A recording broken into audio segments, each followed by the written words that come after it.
வணக்கம்.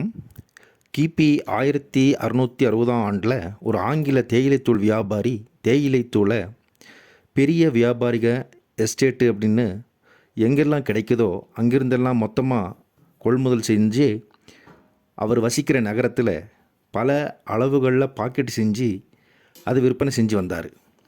அவ்வாறு அவர் விற்பனை செய்த வாடிக்கையாளர்களிடம் அவரது டீயை பற்றிய அபிப்பிராயத்தை கேட்பது வழக்கமாக கொண்டிருந்தார். அப்போது அவருடைய வாடிக்கையாளருங்க மோசமாக இருக்குது, சுமாராக இருக்குது, இது போன்ற விமர்சனங்களையே அதிகமாக கூறி வந்தாங்க. இப்படி நகர்ந்து கொண்டிருந்த நாட்களின் மத்தியில் சில காரணங்களால் தேயிலை தூளினுடைய சப்ளை வெகுவாக குறைஞ்சது.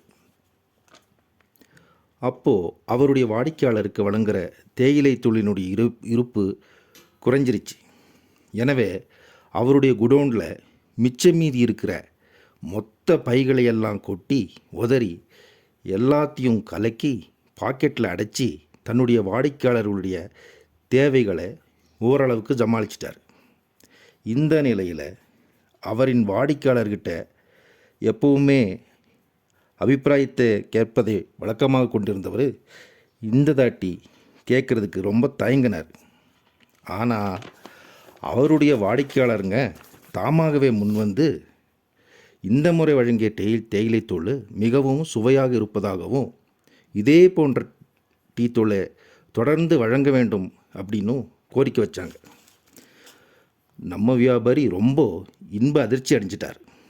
அடடா, இந்த மாதிரி ஒரு இக்கட்டான நிலைமையில் இப்படி ஒரு பாராட்டு கிடைச்சதுன்னு நினச்சி ரொம்ப சந்தோஷப்பட்டு இனிமேலே இதே மாதிரியே தொடர்ந்து நம்ம வியாபாரம் செய்வோன்னு சொல்லி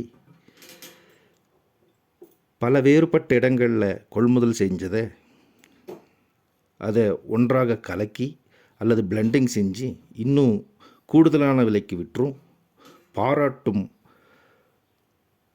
புகழ்ச்சியும் பெற்றார். இப்படி தன்னுடைய வியாபாரத்தை வளர்த்தாரு அப்படின்னு சொல்லி டீ பிளெண்டிங் பற்றிய கதை ரொம்ப காலமாக சொல்லிட்டு வர்றாங்க. ஆகவே டீ பிளெண்டிங் ஒரு விபத்தாக கண்டுபிடிக்கப்பட்டு அதுவே பெரும்பாலும் இன்றைக்கி வரைக்கும் நடைமுறையில் இருக்குது.